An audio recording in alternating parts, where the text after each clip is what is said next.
Mhm. So don't be nervous. Nobody, Nobody near us. Okay.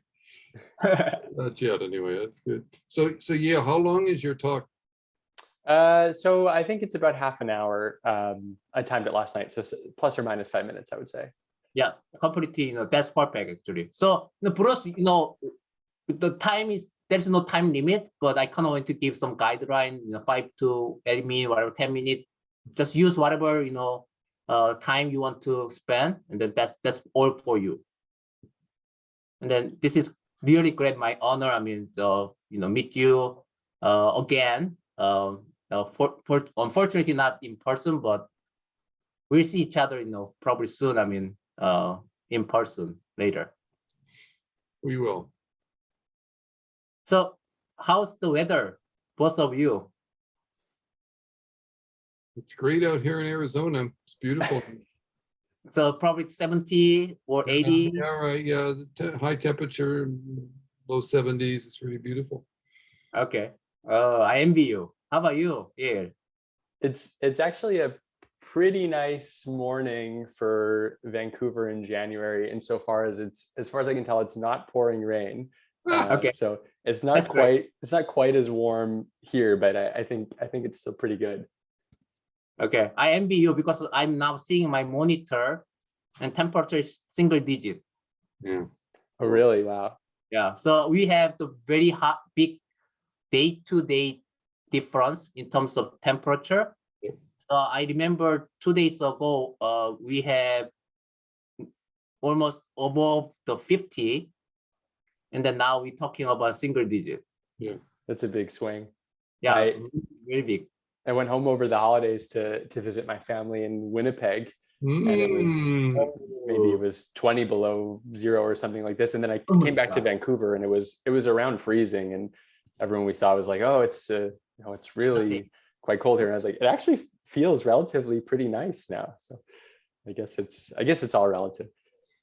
Yeah, and also I'm kind of person who love the warm weather or hot weather, and one interesting thing was when I went to when I was in Boston, it's too cold to me, but many people kind of even jogging, just short pants and they short sleeve at, I don't know, 40 Fahrenheit or below. They still kind of feel that's kind of warm. So I can understand. Okay, I guess, now we could start. All right. So good morning, afternoon, evening, hola, hello, bonjour, ni hao, konnichiwa, 안녕하세요, and hello all. Welcome and thank you for joining us, the 17th seminar and ASU Day.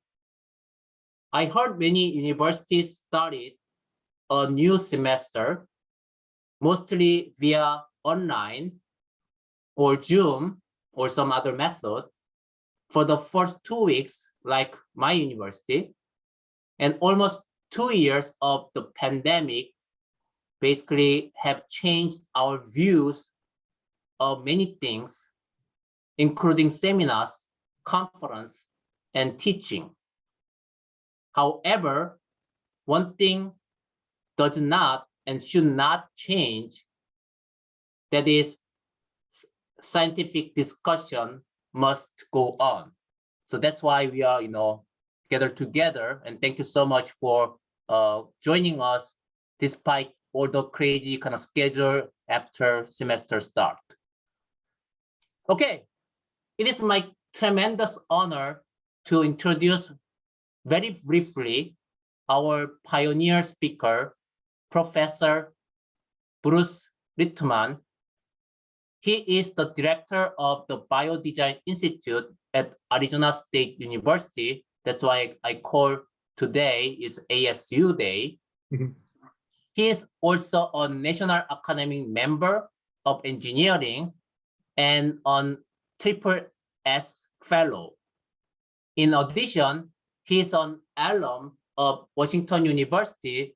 So it is my great pleasure to have you and him today, because it was a long time ago when I saw him last time. So Dr. Rittmann, the virtual floor is all yours. Thank you so much. Okay, very good, Tae-Seok. I will begin here by sharing my screen. And there it is. Okay. So I have a little short introductory talk. It's about environmental biotechnology. So that's really the topic today, is environmental biotechnology. And so what is environmental biotechnology? Hang on here. So my definition of environmental biotechnology is given at the top of this slide, is managing microbial communities to provide services to society. And this is the kind of services we can get are cleaning up pollution, generating renewable resources, and improving our human health. And so this works when it's a partnership. It's a partnership of us and partnership of the microorganisms. And you can see from this slide, what's in it for us in the partnership. We get these great services of pollution and renewable resources and improving health. But what's in it for the microorganisms? And what's in it for the microorganisms is that we are going to give them a great life, really great life. We're going to feed them what they need to eat. We're going to house them in a great environment. It's going to be a beautiful, beautiful life for these microorganisms. It's going to be a win-win situation. And so we win, they win. So why does this work so well? Why is this a great partnership between the humans and the microorganisms?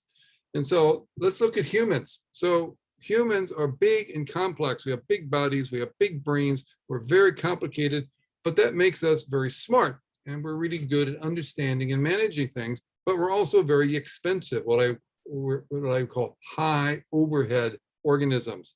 It takes a lot of energy to run us and keep us going. And for that reason, humans have extremely limited metabolism, or extremely limited range of metabolism. Microorganisms, on the other hand, are exactly the opposite. They're very small and they're very simple.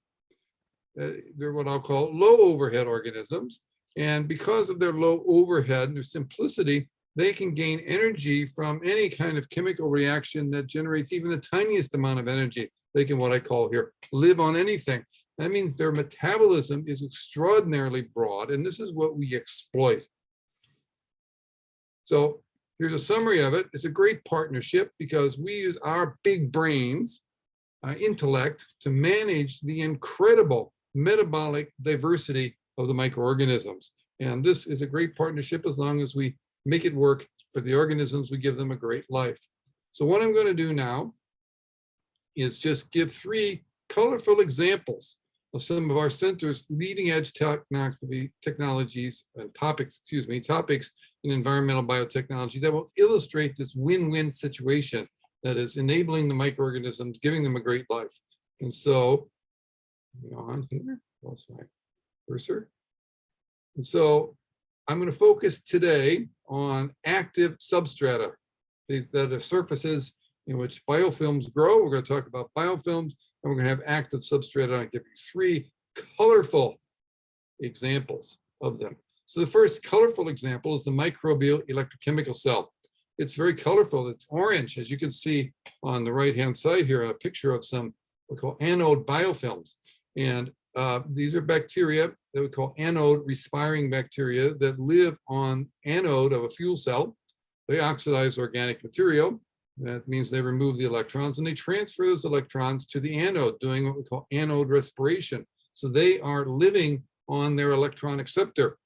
So the surface is the electron acceptor, and these electrons then flow from the organisms into the anode. Now, from the human's point of view, what do we get out of this? Well, that electron flow that goes into the anode then goes through an electrical circuit to the cathode, where we do something good with it. We harvest some valuable product, and I've listed here a couple of them.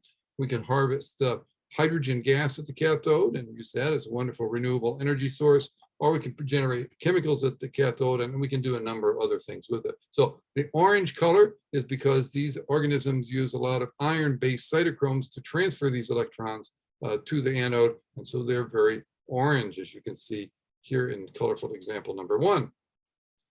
All right, colorful example number 2. the membrane biofilm reactor, or MBFR. Here, we're again having a biofilm. And the biofilm is going to live on the exterior of a gas transfer membrane. And we're going to deliver hydrogen gas to the bacteria by diffusing that gas through the wall of the membrane. And the biofilm is going to live on the outside of it, and it's going to oxidize the hydrogen. It's going to use that hydrogen then to reduce lots of things that we call oxidized water pollutants or oxidized contaminants. And I've listed two of them here, nitrate and selenate. And I used colors. You can see on the picture to the right, you can see there are two examples of MBFRs in the laboratory. The one on the left has rather typical brown biofilm, with the organisms are doing nitrate reduction or denitrification in there. And the one on the right, the organisms are reducing selenate to elemental selenium, and the elemental selenium is bright red, and it turns the whole biofilm red. So this is a colorful example number two, the membrane biofilm reactor. And my last colorful example is what I'm calling the PD MBFR. So the MBFR is a membrane biofilm reactor, same as I said, but now we're going to augment the biofilm by embedding in it palladium, elemental palladium-based nanocatalysts, little catalyst nanoparticles on it. And if you look over at the right-hand side, the very top picture to the left, you could see a close-up photomicrograph of a biofilm with, you can see the microorganisms, but in between the organisms, you see these little black things. And those are the palladium nanoparticles that are in the biofilm. Now, those palladium nanoparticles are fabulous catalysts, and they're using hydrogen as their electron donor. They can catalyze all kinds of really valuable reductive detoxification reactions. And we use them in our laboratory for reducing PFAS, that's the perfluorinated alkanoic substances, the things that are so-called forever compounds. Well, they are not forever in the presence of our palladium nanocatalysts and hydrogen. We can reduce chlorinated aromatics and aliphatics, doing reductive dechlorination and complete reduction. You can reduce nitroaromatics, such as energetics or explosives, and you can reduce nitrite. Now, I've got one more follow-up slide on this topic here. Here's a schematic of how that works with the nitrate and nitrite. Now, the interesting thing about palladium is as a catalyst is it's extraordinarily good at reducing nitrite to nitrogen gas, but it doesn't do anything with nitrate. So we need the microorganisms in the biofilm to get the whole process started. So they will do the denitrification first step from nitrate to nitrite. And they can, of course, continue doing the rest of the denitrification nitrogen gas, but a lot of that nitrate, NO2 minus the nitrite, goes to the palladium catalyst, which really rapidly reduces it, then also the nitrogen. So we get a really fast process because of the combined action of the palladium and the microorganisms. And with that, we've come to the end. I've given you three colorful examples, as well as the big picture of what is environmental biotechnology. And with that, I'm going to stop my talk. So thank you for having me. Oh my God. So thank you so much. This is amazing. Also thought-provoking talk when it comes to talking about human and microbes. And also thank you so much insightful insight, an inspiring insight as well. So I completely agree with you regarding the importance of microbes for human life. And I'm also remember discussing with ASU colleagues when I visited for my invited seminar regarding environmental technology research in ASU. And yes, environmental biotechnology is very, very, very important. So thank you so much for your wonderful talk. Thank you. You're welcome. So, okay, so now the main speaker of today with a longer introduction, Dr. Yale Michaels obtained a bachelor degree in molecular and cellular biology from Harvard University, where he conducted origins of life research in Professor Jack Szostak's lab. Of course, Dr. Szostak is the Nobel Prize laureate, and Dr. Yale Michaels undertook a PhD in medical science, a little bit different direction, but not completely, at Oxford University, under the supervision of Professor Tudor Fulgar and Professor Tom Milley. And the subject of his doctoral thesis was developing a new tool for precisely controlling gene expression levels in mammalian cells.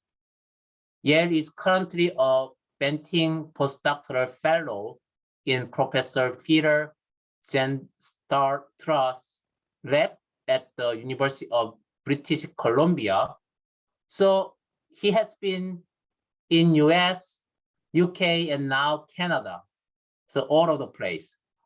And he has created a process for producing blood stem cell and T cells from pluripotent stem cells to enable off-the-shelf cell therapies.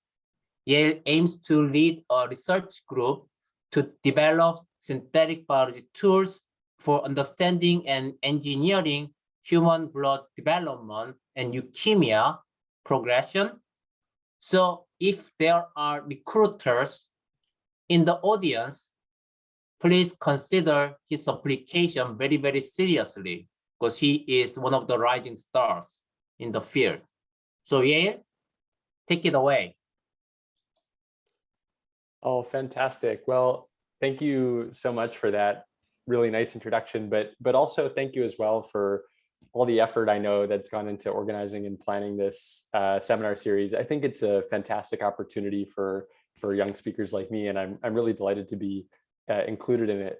I also want to say thank you to Dr. Rittmann. It's very exciting to be able to share the session with you. Great to have such a leader in their field speaking together today.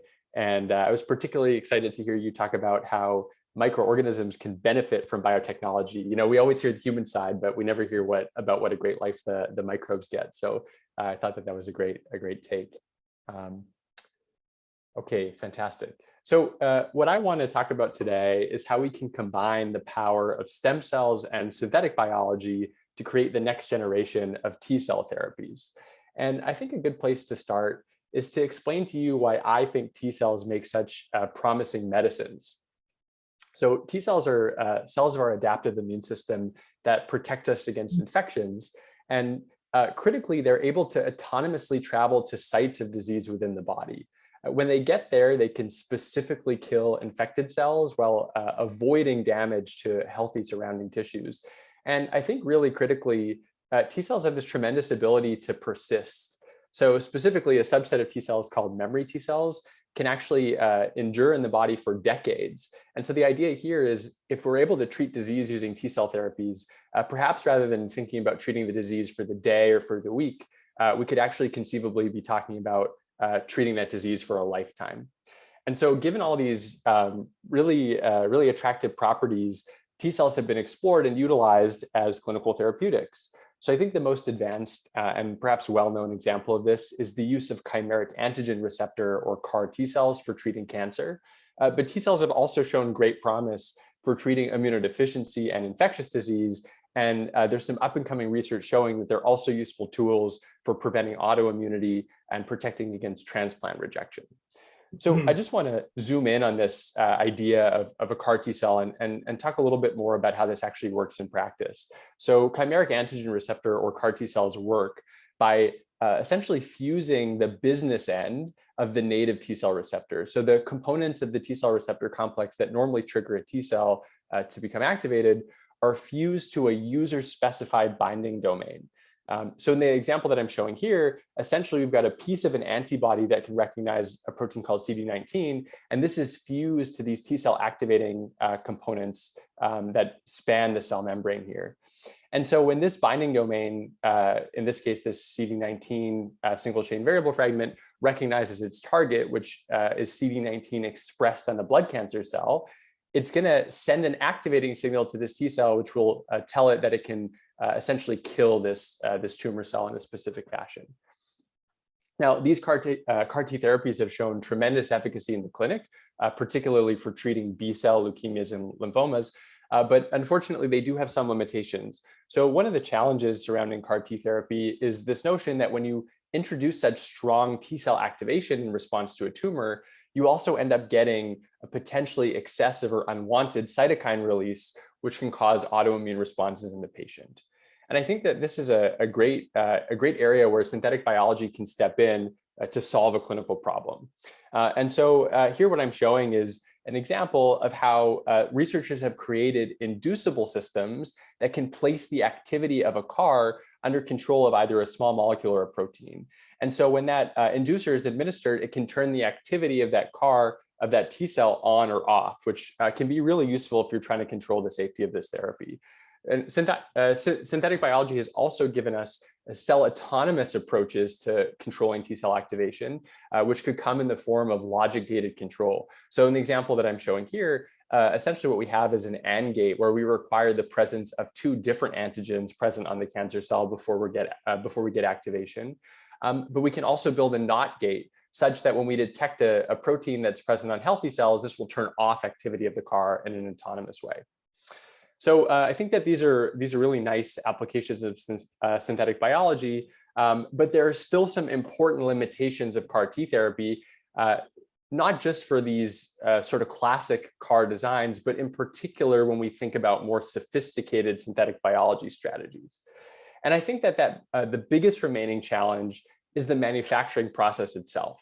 So the way that CAR T is actually produced is a donor will provide a blood sample from which T cells can be enriched and then engineered to express either a CAR or one of these more sophisticated synthetic biology circuits before those T cells are then expanded. And then finally, that personalized product is reinfused back into the patient. And I think it's pretty clear to see from this manufacturing paradigm where some challenges are going to come up. So for example, the turnaround time between realizing that this therapy is needed and being able to actually manufacture it can take several weeks. The other challenge is in the engineering step itself. And so whether we're transducing cells with lentivirus or editing them with CRISPR, it's inevitable that in this bulk population, we're going to get a heterogeneous outcome, which means that some of the cells are not going to contain our desired modification, and some of the cells are going to contain some unwanted or undesirable off targets. So this creates heterogeneity in the product. And then finally, and perhaps what's the greatest prohibiting factor that's limited more widespread use of CAR T cells is the fact that this process of making this personalized therapy is extremely expensive. So unlike biologics or small molecules, which can be made in reactors, these CAR T therapies are currently actually sourced from individual human donors. And so I believe that a really attractive solution to all of these manufacturing challenges is to, instead of sourcing T cells from individual donors, to actually manufacture them in the lab from pluripotent stem cells. Now, pluripotent stem cells are capable of unlimited self-renewal, which can really bring down the cost of these therapies. And importantly, we can clone and screen individual stem cells to understand and confirm that they have the exact intended modification and are free from unwanted off-target effects. So I think that this is really powerful when we talk about having quality control and homogeneous therapeutic products. And then finally, once we're able to differentiate stem cells into T cells, we can actually cryopreserve this resulting cell therapy product. And this can drastically reduce the turnaround time from diagnosis to when that therapy is available for being put into the patient.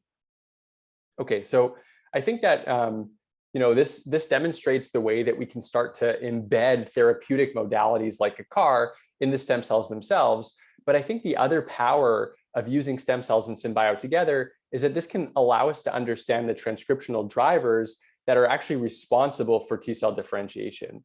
And if we can understand this in an intricate and nuanced way, then perhaps we can also use SynBio to actually introduce gene circuits into our stem cells that will direct them to autonomously differentiate into T cells. Okay, so I appreciate that this is a long-term vision, and there's a number of things that we need to achieve in order to realize this. So what I thought is I would highlight 3 challenges that I think are critical to overcome for us to make this vision a reality. And I'm going to try to touch on all 3 of these today. And so the first important challenge is, if we want to make all this happen, we actually need to come up with a scalable differentiation system where we can make T cells from pluripotent stem cells. And so I'm going to talk about work that I've done as a postdoc in Peter Zanster's lab at UBC to try to address this challenge. Okay, so I think if we want to build an in vitro T cell differentiation system, a great place to start is to understand how T cells develop during normal human ontogeny. And we know that T cells come from hematopoietic stem and progenitor cells that arise during embryogenesis, and that T cells actually differentiate in this specialized organ called the thymus. Now, what's critical for T cell development is signaling through the Notch pathway, and the thymus expresses ligands that can bind to Notch receptors on those differentiating hematopoietic stem cells and allow them to develop and mature. Now, in fact, almost 2 decades ago, the Juan Carlos and Inga Fluker lab based at U of T, they actually developed this system called OP9 delta 4, where taking a immortalized stromal cell line that's been engineered to express the recombinant Notch ligand delta 4, it's possible to take hematopoietic stem cells and actually direct them to differentiate into T cells. So this is a great system, but I think when we consider translating this approach to the clinic, one of the limitations is the fact that this requires both the use of an immortalized feeder cell line and undefined serum components. And together, these properties can mask the key biological drivers of differentiation, and they can also make this approach challenging to scale in a clinically compatible manner. And so because of this, the Zanster lab has been particularly interested in developing chemically defined differentiation systems, where instead of using immortalized feeder cells and serum, we use recombinant proteins and small molecules to guide differentiation. And so I think a major and very important step towards achieving this goal was taken by Shreya Shukla, who is a former PhD student in the Zanster lab. And what Shreya showed is that she could actually replace these OP9 feeder cells by using the recombinant protein delta 4 in combination with the cell adhesion molecule VCAM1. And Shreya showed that this adhesion molecule allows developing cells to gain more access to a culture surface, which boosts their interactions with delta 4 and maximizes Notch signaling. Now, John Edgar, who's a current PhD student in the lab, has extended this process even further, and using some really creative and clever media optimization has shown that we can actually push these cells all the way to maturity. And so the question that I've been interested in during my postdoc is, how do we actually achieve the initial phase of this differentiation? How do we start from pluripotent stem cells and then turn them into the right type of hematopoietic stem and progenitor cells to go into our engineered thymic environment? And how can we do this without using feeder cells? Okay, so the first thing that I tried was to take pluripotent stem cells and form them into multicellular aggregates. And then over a series of 8 days, subject them to a number of different media formulations that have been shown in the literature to promote hematopoietic cell identity. We then took the cells out from these aggregates and we put them into our engineered thymic niche.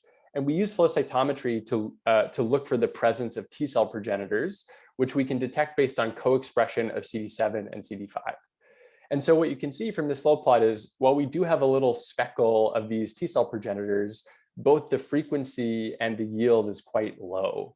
And really wanted to be able to improve on this. And so I actually asked the question, what do the cells that are coming out of this aggregate differentiation actually look like? And so when we analyze these cells by flow cytometry and we look for markers that indicate hematopoietic stem cells, we see that indeed we're getting a quite nice expression of CD34, which is an HSC marker, but we're lacking expression of CD43. So what this actually led us to believe is the cells coming out of these aggregates are not actually hematopoietic stem cells, but more likely they're the developmental precursor of HSCs, which are a cell type called hemogenic endothelial cells that lack expression of CD43.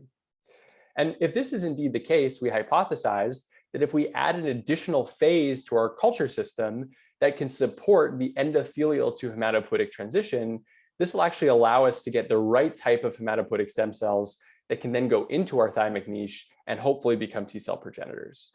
So when we tried this, we were quite excited to see that when we look for these surface markers CD7 and CD5, we now have a substantially higher frequency of T cell progenitors. And not only is the frequency much higher, but when we quantify the yield of these cells, we see that the addition of that endothelial to hematopoietic transition culture phase improved our yield by over 80-fold.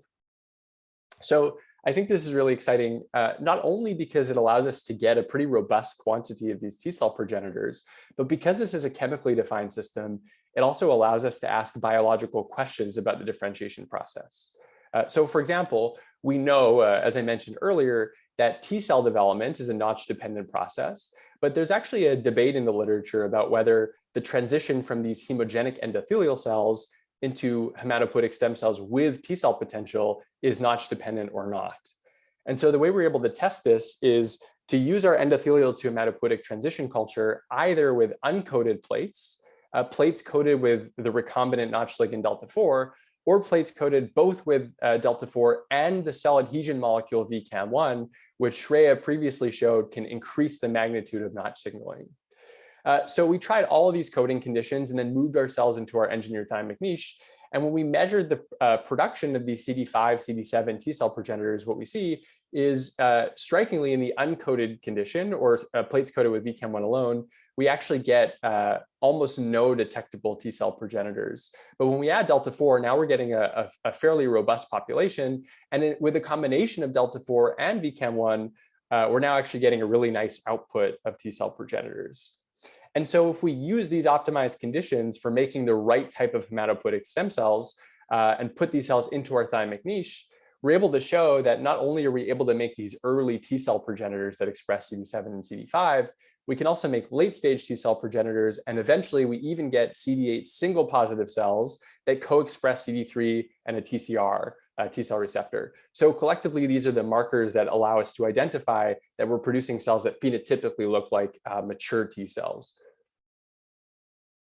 Okay, so just to summarize this portion of the talk, what we found is that the addition of this endothelial to hematopoietic transition phase really improved T cell progenitor differentiation from pluripotent stem cells. And we found that notch signaling was essential during this stage of development.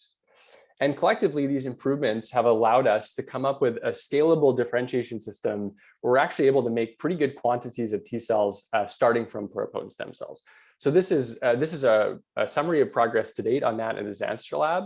But I want to transition now and move to the second challenge that I've outlined towards realizing this long-term vision. And that's to actually be able to develop synthetic biology tools for precisely controlling gene expression levels in mammalian cells. I think that this is going to be really important as we look to the future and attempt to program cellular differentiation. I'll just pause for 1 second.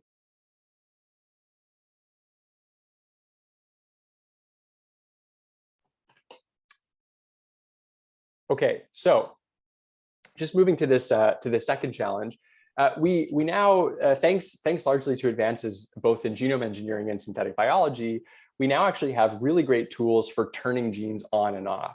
So if there's a gene that we're interested in, we're able to either knock it out or overexpress it with relative ease.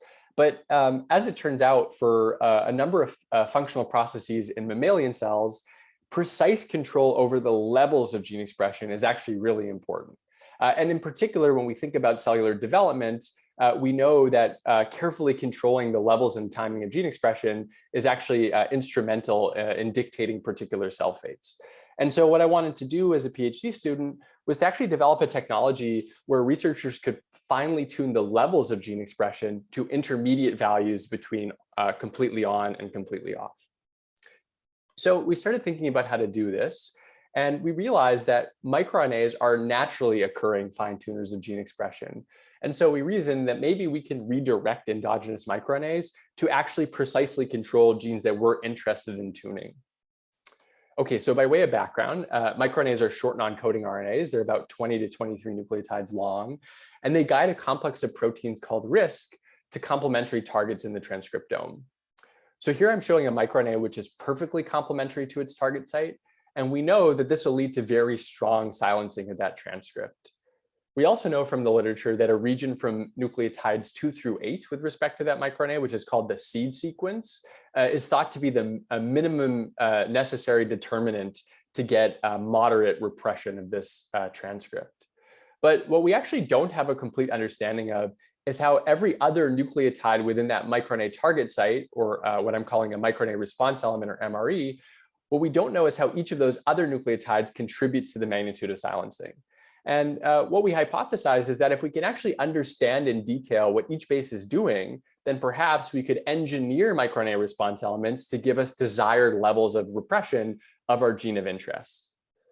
Okay, so how do we actually go about studying what each nucleotide is doing in a microRNA target site?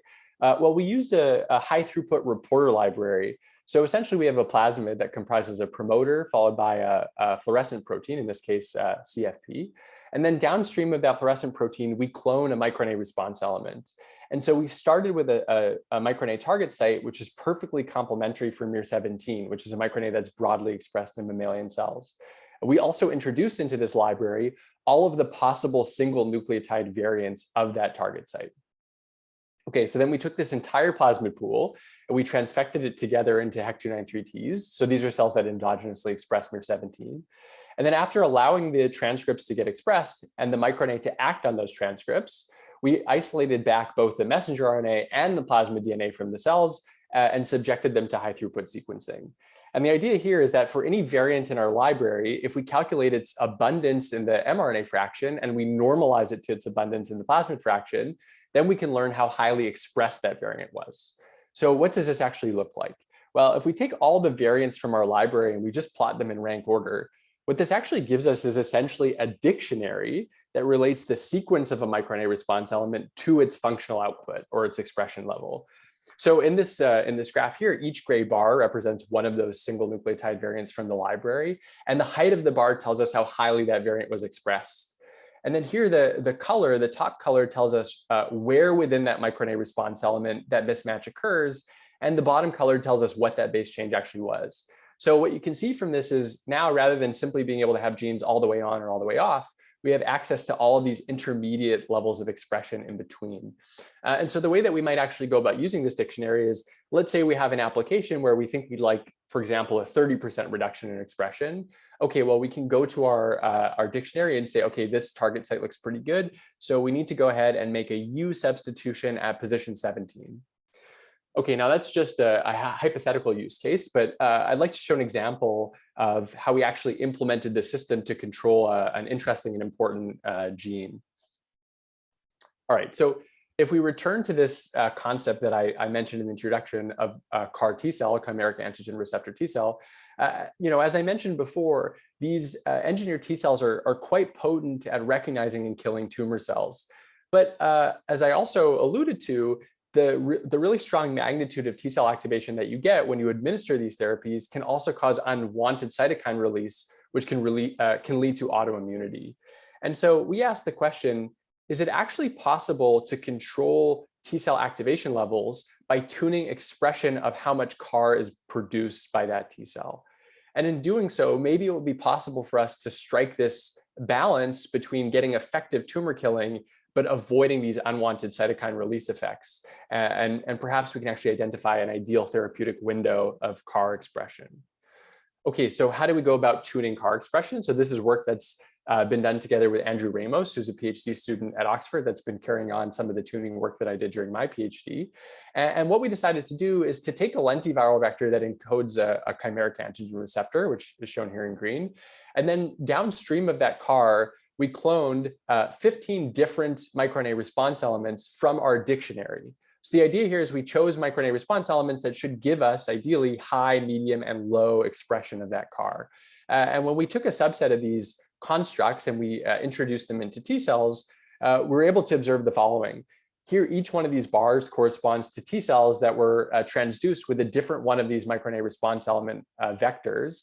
And what you can see when we look at the CAR expression on the y-axis is we actually have this really nice stepwise control over how much CAR is detected on each cell population, ranging from very low expression when we use perfectly complementary sites through all of these variants in between, and then finally high expression when we don't have any microRNA regulation of the CAR. So this is quite exciting. We're able to get good stepwise control over how much CAR these cells are producing. But I think even more interesting is the fact that this actually allows us to tune the functional responses and the activation levels of those T cells. So what we're looking at here is we've introduced an NF-kappa beta reporter into our T cells, which is a reporter that tells us how active those T cells are. And then each of these curves corresponds to a different one of our lentiviral vectors, which encodes a different CAR expression level. As we move across this x-axis and we increase the abundance of the peptide target of this chimeric antigen receptor, what you can see is by tuning CAR expression levels, we're not only able to tune how sensitive the T cells are to the target, but also the magnitude of activation that we get when those T cells encounter their target cells. So I think that this is a really nice demonstration that not only are we able to tune gene expression levels, but we can also achieve tuning over functional properties of a T cell therapy. Okay, so just to summarize on this point, we've come up with a high throughput assay that allows us to study microRNA targeting at single nucleotide resolution. And this allowed us to create what I call a dictionary that relates the sequence of a microRNA response element to its functional level of repression. And then finally, we could use this dictionary to tune the expression of a chimeric antigen receptor. And this in turn allowed us to control the magnitude of T cell function. Okay, so in summary, this is data that I hope shows good support that we can make progress towards achieving the second challenge on our list here, which is to develop and utilize synthetic biology tools to precisely control gene expression as well as cell function. Now, finally, I just want to touch on some preliminary data and some ideas that I have for thinking forward to what I would do as an independent group leader. And I want to talk about this notion of using high throughput technologies to both measure and program gene expression dynamics during cellular development. So if we return for a moment to this paradigm, I think using this in vitro differentiation system is actually a really powerful way for us to learn about the transcriptional drivers that are responsible for T cell differentiation. So how can we actually do this? So this is a key window from our in vitro T cell differentiation process. This is where our cells undergo endothelial to hematopoietic transition, excuse me, to become hematopoietic stem cells, and then subsequently become specified towards the T lineage.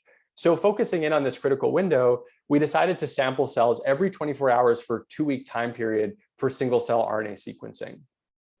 And so when we analyze these cells, and project them into a UMAP plot, what we're able to do is to color each of these cells based on the time where it was collected.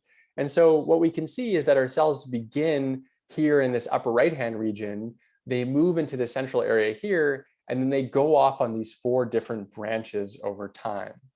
So if we perform unsupervised clustering and annotate these cells based on what genes they express, what you can see is that our cells actually begin as endothelial cells. They transition to these hematopoietic stem and progenitor cells here in the center, and then they branch out and become either myeloid cells in yellow, a T cell progenitor shown in blue, mast cells here in orange, or erythroid and megakaryocyte progenitors shown in red. So I think that this is a really powerful data set because what it allows us to do is to look at the earliest cells that are fated towards a particular lineage.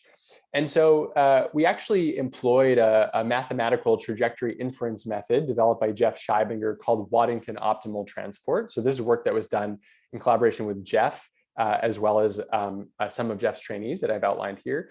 And the idea is that for a given population of cells that exist during our time course, for example, these T cell progenitors shown in red, we can actually look back at all of the previous cells in the time course and plot them based on the probability that they're fated to become a T cell.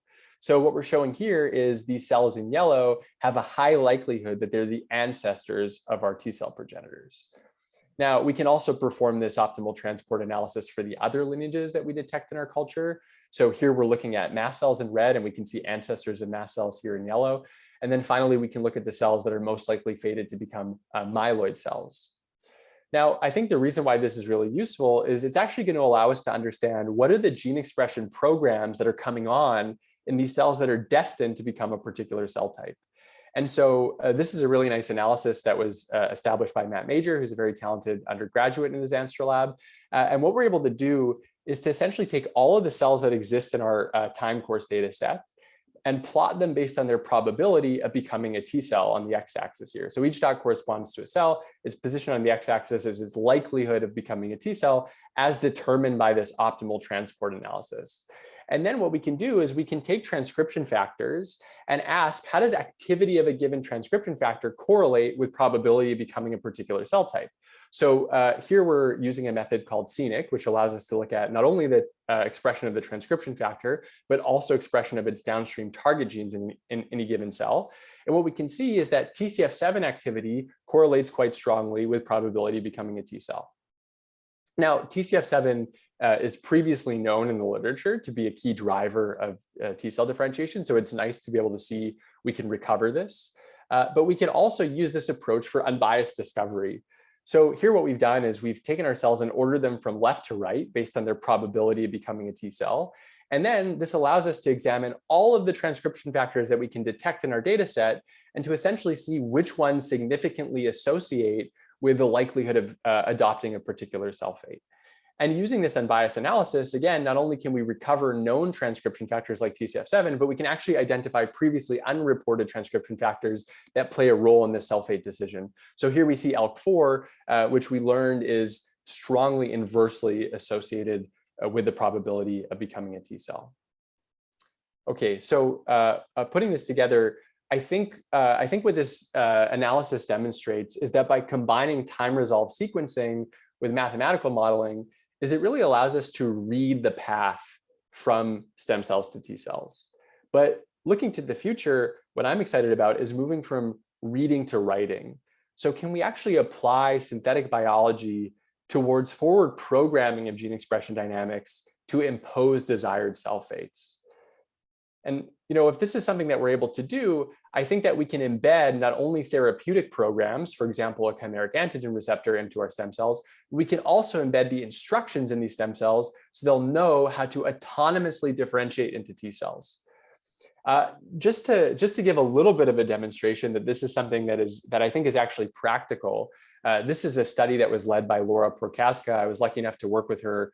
She's a former postdoc in the Zanstra lab on this study. And what we showed is that using the gene tuning system that I developed during my PhD, we could actually fine tune levels of the morphogen BMP4 in pluripotent stem cells.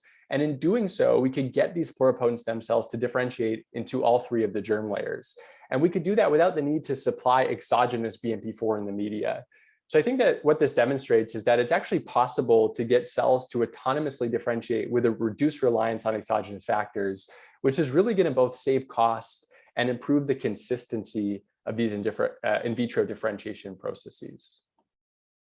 Okay, so I'd just like to conclude by saying, I hope that I've demonstrated the way in which we can combine both synthetic biology and stem cells together to think about generating both powerful and cost-effective cell therapies going forward in the future. And with that, I just want to end with some acknowledgements. I really want to thank all the members of my current lab, Peter Zanstra's lab at University of British Columbia, in particular the people that I've highlighted here and tried to point out their contributions throughout the slide deck, as well as our collaborators from Jeff Scheibinger's lab, who have performed this really neat Waddington optimal transport analysis together with us, as well as Andrew Ramos, who's carrying on some of the CAR-T tuning work from my PhD in Tatiana Sauka-Spangler's lab at Oxford. And I'd also like to acknowledge the other collaborators and people that have contributed to this work, as well as the funders. And finally, to thank all of you for joining today, for giving me this opportunity, and for listening to my presentation. So that's it, and thank you so much. Thank you so much. This is excellent, work and excellent presentation. I love it. So let me check any question from audience. Let me check whether we have. Otherwise, I will start with my question. I actually have multiple questions right now. Okay, so so I guess I need to wait. So my question is a little bit a general question.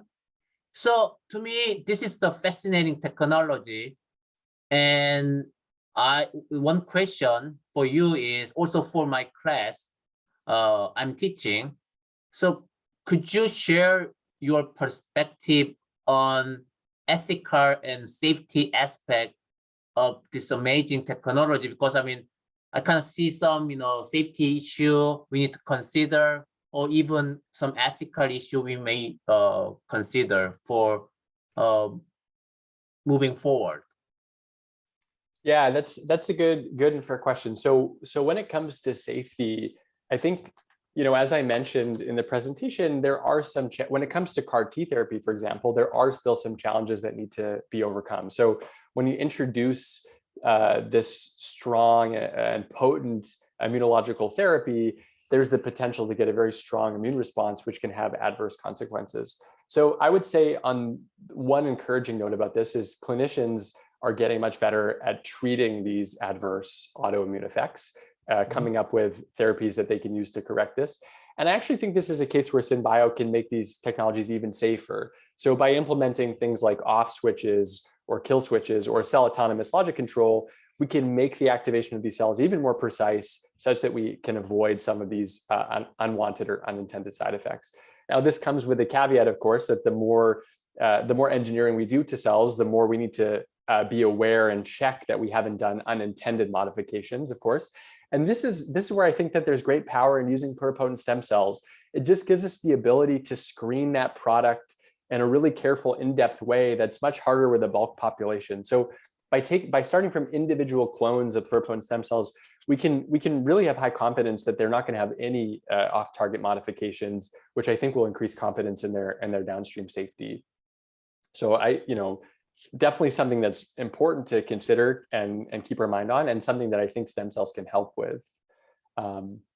With regards to questions of ethical issues, it's really interesting. I guess there's a number of different aspects here which are merit discussion. Was there something specifically you were thinking about where you foresee a ethical issue with the approach?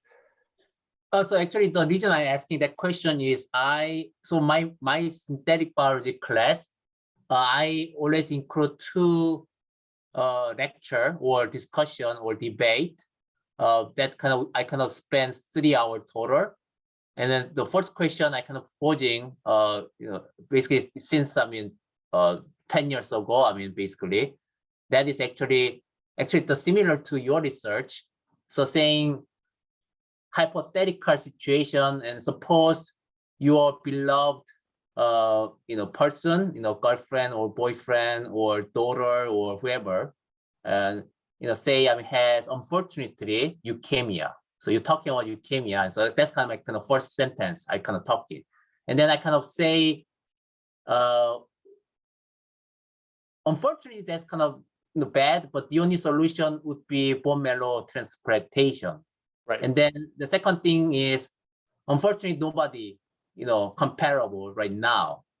However, scientists recently developed new technology that is basically cloning yourself, or not yourself, the patient, and then the patient clone can give bone marrow to the patient. And the choice is you.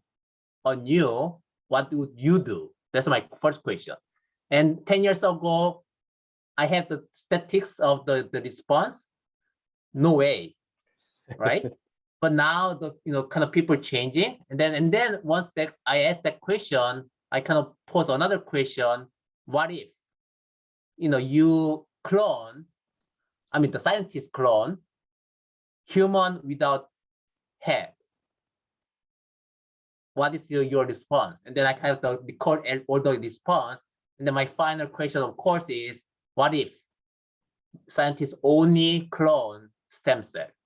Of course, as you can imagine, the response more favorable, to the last option. But I kind of do not ask that question at the beginning, but I kind of ask progressively, and so that's why I kind of asking that question. So there are multiple different ways. The same technology could be used.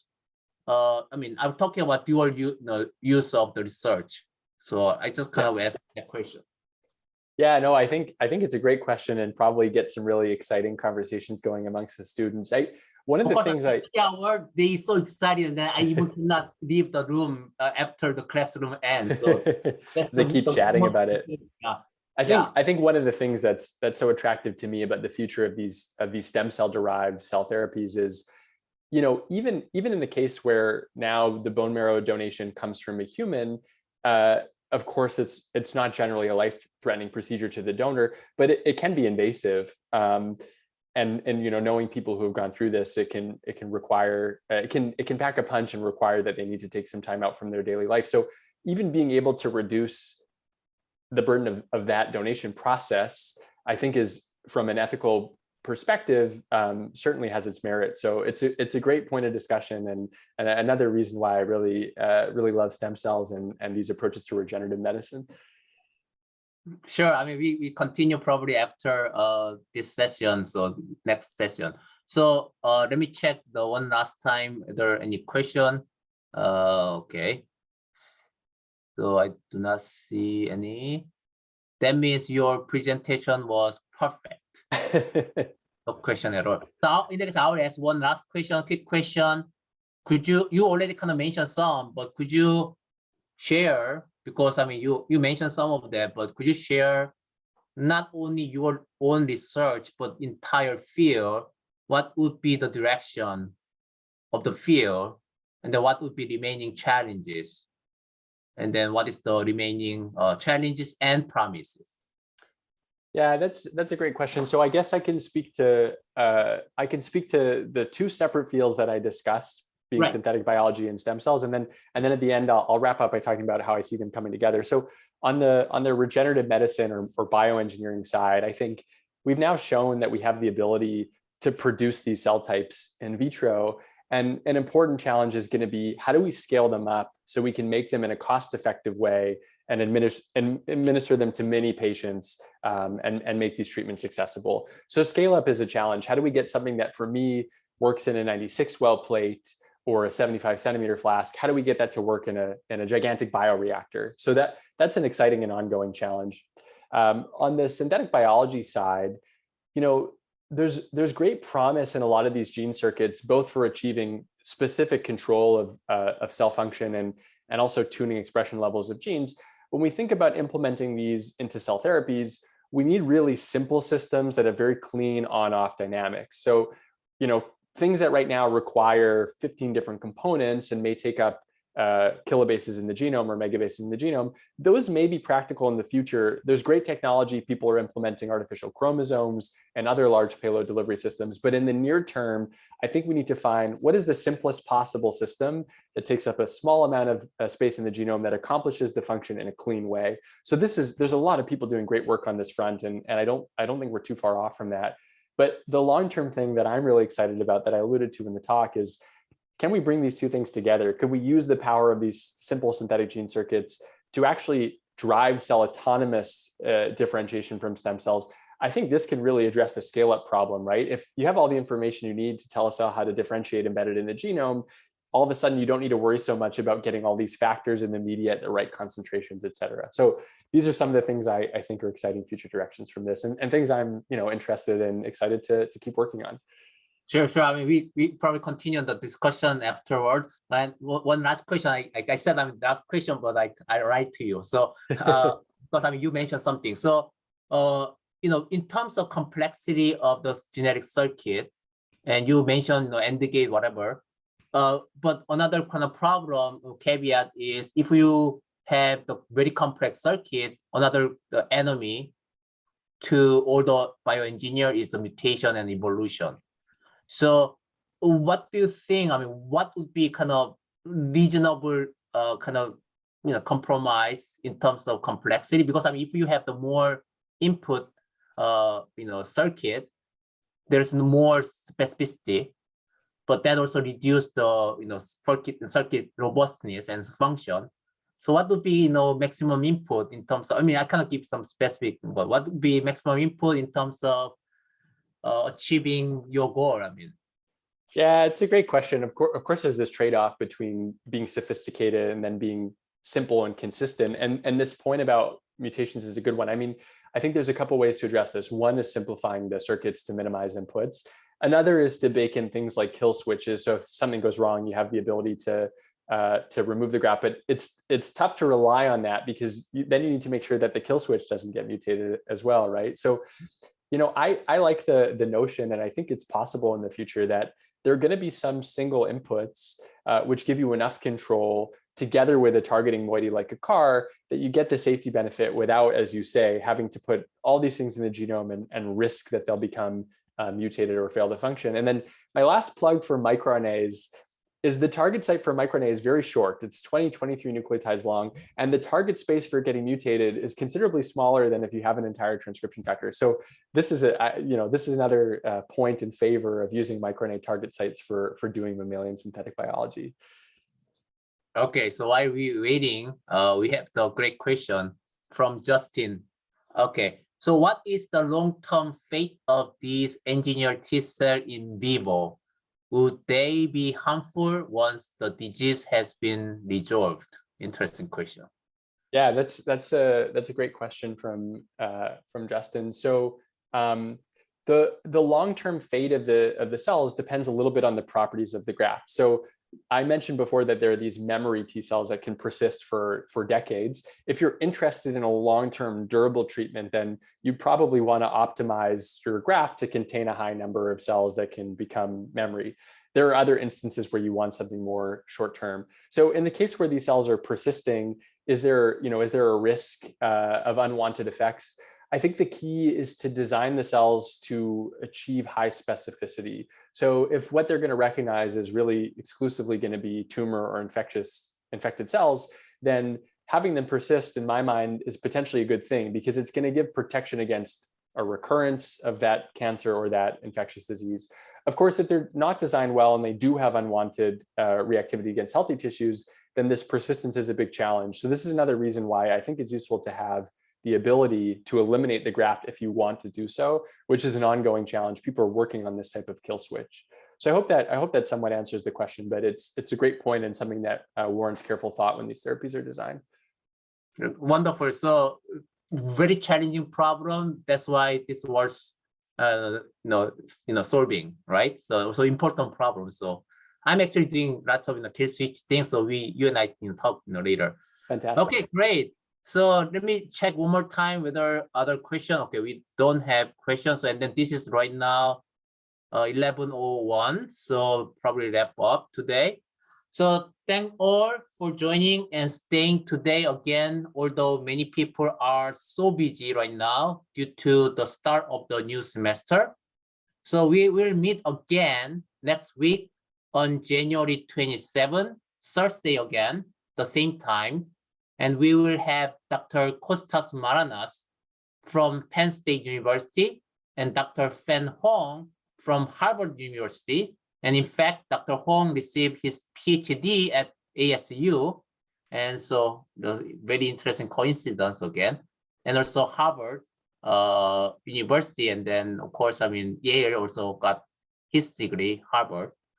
So as usual, the follow-up Zoom chat will occur via the link in the chat box. And see you all soon and also next week. Thank you so much. Oh, fantastic. Thank you so much. So it's a great work. So great talk. So if you click the link in the chat, you will automatically go to another one. Once you kind of say yes, do you want to kind of move to another one, and you will go to another one. See you in a second.